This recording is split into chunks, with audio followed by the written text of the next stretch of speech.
भीड़ भरे बाजारों में बदमाश बेखौफ वारदात को अंजाम देकर निकल जाते हैं। इन बदमाशों से निजात पाने के उद्देश्य से सपना संगीता रोड व्यापारी एसोसिएशन ने पूरे बाजार में 16 सीसीटीवी कैमरे लगाए। इंदौर शहर लगातार बढ़ रहा है। जिस तरह शहर का विस्तार हो रहा है, उसी तेजी से यहाँ अपराध भी बढ़ रहे हैं। बदमाश बेखौफ होकर अपराध कर निकल जाते हैं। इन सब से निपटने के लिए शनिवार की सुबह सपना संगीता रोड व्यापारी एसोसिएशन ने पूरे इलाके में 16 सीसीटीवी कैमरे लगाकर पास में ही स्थित यूनियन बैंक के एक कमरे में इसका कंट्रोल रूम स्थापित कर दिया। इस अवसर पर विधायक मालिनी गौड़, सीएसपी राजेश सहाय व 2 थाना प्रभारी मौजूद थे। सभी अतिथियों ने पूरे इलाके में लगे सीसीटीवी कैमरे का निरीक्षण किया और बाद में कंट्रोल रूम का जायजा भी लिया। विधायक मालिनी गौड़ का कहना था कि जिस तेजी से शहर का विस्तार हो रहा है, इससे अपराध भी बढ़े हैं। इनकी रोकथाम के लिए ये कैमरे लगाए गए हैं। हो रहा है और इस वजह से आपराधिक प्रवृत्तियां भी बढ़ी हैं। इसकी रोकथाम के लिए जनता जागरूक हो गई और जनता ने पूरे शहर में अपने अपने हिसाब से कैमरे लगवाए हैं। उसमें हमको अपराधी को पकड़ने में मदद मिलती है, क्योंकि पुलिस विभाग भी कहीं न कहीं जनता का उनको सहयोग चाहिए होगा। पुलिस तो अपने कार्य में सक्रिय है, लेकिन जनता जागरूक होने से पूरे शहर में आपराधिक प्रवृत्ति में सहयोग मिलेगा पकड़ने। व्यापारी एसोसिएशन के अध्यक्ष का कहना था कि पुलिस के सहयोग और हमारी सुरक्षा के साथ ही अपराधों की रोकथाम के लिए यहाँ सीसीटीवी कैमरे लगाए गए हैं। मल्टियां हैं, उसमें तो हम लगा चुके हैं।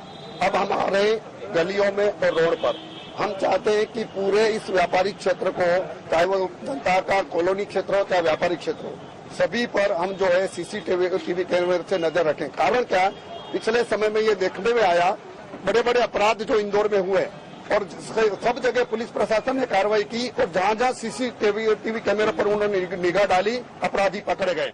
वहीं सीएसपी राजेश सहाय का कहना था कि इंदौर में हुए कई अपराधों का पुलिस ने सीसीटीवी फुटेज देखकर खुलासा किया है। व्यापारियों ने ये काम पुलिस और अपनी सुरक्षा के लिए किया। विगत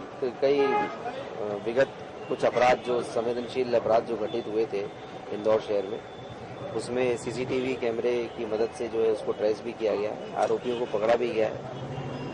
ये सब देखते हुए हमने महत्व समझा और जगह जगह जाकर के हमने मीटिंग की और मोटिवेट किया कि कैमरे लगाए जाएं।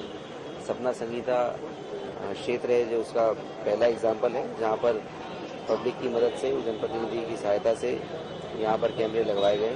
और पूर्व प्रधानमंत्री इंद्र कुमार गुजराल का शुक्रवार दोपहर दिल्ली में निधन हो गया। शनिवार को उनका अंतिम संस्कार किया गया। उनके निधन का शोक देश भर में मनाया जा रहा है। इंदौर के सभी शासकीय कार्यालयों पर लगे तिरंगे को आधा झुकाकर शोक जताया गया। देश के 12वें प्रधानमंत्री रहे इंद्र कुमार गुजराल का शुक्रवार को निधन हो गया। इस वजह से उन्हें दिल्ली के मैदांतो अस्पताल में भर्ती किया गया था, लेकिन शुक्रवार दोपहर करीब 3 बजे उन्होंने अंतिम सांस ली। इंद्र कुमार गुजराल की राजनीति में बेदाग और निष्पक्ष छवि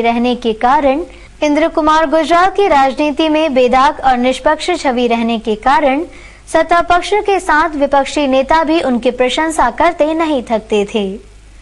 1997 में अचानक उन्हें प्रधानमंत्री बनाया गया और उन्होंने 11 महीने तक देश भर राज किया। इसके पहले वे एचडी देवगौड़ा की सरकार में विदेश मंत्री भी रह चुके हैं। वे बिहार से राज्यसभा सदस्य के रूप में चुने गए थे। गुजराल के निधन के बाद पूरे देश में 7 दिन तक शोक मनाया जा रहा है। इस दौरान सभी शासकीय कार्यालयों पर फहराने वाले राष्ट्रीय ध्वज को आधा झुका दिया गया है। अंडे खाने की बात को लेकर बीती रात 2 पक्षों में जमकर विवाद हुआ। बम्बई बाजार में कुछ देर के लिए तनाव हो गया था, लेकिन पुलिस फोर्स तैनात कर अधिकारियों ने स्थिति पर काबू पाया। बम्बई बाजार में बीती रात 2 पक्षों में जमकर मारपीट हुई। यहां अंडे खाने की बात पर हुआ विवाद थाने तक पहुंच गया। अब्बास बेग और अमजद के बच्चों के बीच विवाद होने के बाद सभी लोग थाने पहुंचे और दोनों पक्षों ने एक दूसरे के खिलाफ मामला दर्ज करने की बात कही, लेकिन पुलिस ने बढ़ती भीड़ को देखते हुए उन्हें खदेड़ दिया। इस बीच दोनों पक्ष भी गायब हो गए। हालांकि सुरक्षा को देखते हुए बंबई बाजार में फोर्स लगा रखा है। एमवाय अस्पताल के बर्न यूनिट को सर्व सुविधा युक्त बनाने के लिए मानव मंदिर फाउंडेशन आगे आया। उसने 18 लाख रुपए खर्च कर एसी लगवाए। इसका शुभारंभ प्रदेश के चिकित्सा मंत्री महेंद्र हार्डिया द्वारा किया गया। प्रदेश सरकार एमवाय अस्पताल में मरीजों के इलाज के लिए करोड़ों रुपए का बजट पास करती है, लेकिन इसके बाद भी कई गरीब मरीज इलाज के लिए भटकते नजर आते हैं। उनका दुख देखकर कई समाज सेवी संस्थाएं भी आगे आती हैं। ऐसे ही एक संस्था मानव मंदिर फाउंडेशन ने शनिवार की सुबह अस्पताल में 18 लाख रुपए खर्च कर बर्न यूनिट में एक वातानुकूलित वार्ड की स्थापना की। इसका शुभारंभ प्रदेश के चिकित्सा मंत्री महेंद्र हार्डिया द्वारा किया गया। उनका कहना था कि काफी समय से बर्न यूनिट को सर्व सुविधा युक्त बनाने का प्रयास किया जा रहा था। आज मानव मंदिर संस्था ने 18 लाख रुपए लगाकर इसे पूरा किया।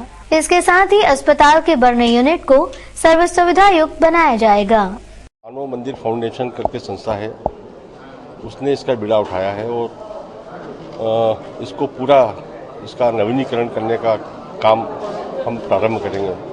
लगभग इसमें 18 लाख रुपए का खर्चा आएगा। इसमें फॉल सीलिंग और जो भी मेडिकल नॉर्म्स के हिसाब से होना चाहिए था, वो सारी सुविधाएं उपलब्ध कराई जाएंगी। बिग बॉस मनुष्य की बुराइयां बाहर निकालने की मशीन है। वहां जाने पर कुछ नए दोस्त बनते हैं तो कुछ रिश्ते टूट भी जाते हैं। मुंबई में उत्तर भारतीयों के खिलाफ बाला साहब ने नहीं बल्कि राज ठाकरे ने जहर उगला था। ये कहना है भोजपुरी फिल्मों के अभिनेता और गायक मनोज तिवारी का। वे शनिवार को प्रेस से मिली एक कार्यक्रम में चर्चा कर रहे थे। भोजपुरी गायक और अभिनेता मनोज तिवारी ने शनिवार को प्रेस क्लब में आयोजित प्रेस से मिली एक कार्यक्रम में रुपहले पर्दे के कई रहस्यों को साझा किया। उत्तर भारतीयों के मुंबई में विरोध को लेकर उन्होंने कहा कि बाला साहब इसके विरोधी नहीं थे। मनसपा प्रमुख राज ठाकरे ने उत्तर भारतीयों के खिलाफ आग उगली थी। भी है, खिलाफत मन से नहीं किया, राज ठाकरे ने किया। बाला साहब तो कभी बिहार का खिलाफत नहीं किए हैं। उद्धव ठाकरे हमारे विश्व भोजपुरी सम्मेलन के एक बार आयोजक भी रह चुके हैं। कई बार हम लोग साथ में मंच भी शेयर किए हैं। वो इनकी एक पॉलिटिक्स है जिसके कारण वो चुप जरूर रहे। बिग बॉस में प्रतिभागी रह चुके मनोज तिवारी ने बताया कि बिग बॉस गेम शो है और बुराइयां निकालने की मशीन है। वहां पहुंचने के बाद अपने आप को छुपाना मुश्किल है। बिग बॉस में मनोज ने कुछ नए दोस्त बनाए, वहीं कुछ पुराने दोस्तों को खोया भी है। इस शो में ही उनकी अच्छी दोस्त रही श्वेता तिवारी ने उनसे बातचीत ही बंद कर दी। बहुत भयावह है मेरे लिए, जब याद आता है तो डॉली बिंद्रा याद आती है। तो बिग बॉस में मैंने कुछ दोस्त बनाए भी, कुछ खोए भी। बिग बॉस के बाद हमारी श्वेता तिवारी की बातचीत नहीं होती। कुछ ऐसी गलतफहमियां हैं या कुछ ऐसा चीज देखा हम लोगों ने। एक्सपीरियंस बहुत भयानक है। मैं तो यही बोलूंगा कि अगर आप पत्रकार भाइयों को भी कभी मौका मिले तो एक बार बिग बॉस में जाइए, आपको पता चलेगा लिखना कितना आसान है, सहना कितना मुश्किल है। तिवारी ने कहा कि जिस तरह शाहरुख खान ने आईपीएल शुरू किया, उसी तरह सलमान खान ने सेलिब्रिटी क्रिकेट लीग शुरू की है और मनोज तिवारी भोजपुरी दबंग टीम के कप्तान हैं। सलमान भाई इंदौर आएंगे विदिन 2 मंथ्स। लेकिन आपके लिए एक न्यूज दे देता हूं कि इस समय देश में शाहरुख भाई ने आईपीएल शुरू करवाया तो सलमान भाई ने सीसीएल शुरू कराया, सेलिब्रिटी क्रिकेट लीग। अभी तक उसमें हिंदी क्षेत्रों के लिए सिर्फ बॉलीवुड की टीम होती थी, लेकिन इस साल से उसमें हमारी भोजपुरी इंडस्ट्री शामिल हो गई है और मराठी भी शामिल हुई है। अब 8 टीमें हो गई हैं। केरला। मनोज तिवारी ने दबंग 2 में एक गीत गाया है। उन्होंने कहा कि वे अगले 2 महीनों में सलमान के साथ इंदौर आएंगे। इस दौरान उन्होंने पत्रकारों द्वारा पूछे गए सवालों के जवाब भी दिए। दत्त जी के ऊपर मेरा गाया तो दबंग 2 में भी हूँ सर, अब आ जाए तब फिल्म में, क्योंकि आजकल गाने के बाद भी अक्सर वो फाइनल नहीं होते। सलमान भाई के साथ एक उनके ऊपर एक आइटम सॉन्ग आया, तो लड़का लड़की मिलके है, आ गया तो उनका स्टारडम भी अपना भी थोड़ा बढ़ जाएगा। निगम की रिमोल गैंग ने शनिवार की सुबह MR9 के आसपास का अतिक्रमण हटाने की कार्रवाई शुरू की। रहवासियों ने इस बात का विरोध किया, लेकिन वे अपने मकसद में कामयाब नहीं हो सके। निगम अमले ने अतिक्रमण हटाकर ही दम लिया। निगम शहर में लगातार मुहिम चलाकर अतिक्रमण हटा रहा है, लेकिन इसके बाद भी लोग अतिक्रमण करने से बाज नहीं आते। MR9 पर निगम समिट होने के पूर्व अतिक्रमण हटाया था, लेकिन यहां दोबारा अतिक्रमण हो गया। शनिवार की सुबह निगम की रिमोल गैंग भारत सिंह चौहान के नेतृत्व में यहां पहुंची और अतिक्रमण हटाने की कार्रवाई शुरू की, तो लोगों ने इसका विरोध कर हंगामा खड़ा कर दिया। इसके बाद वहां का अतिक्रमण हटा दिया गया।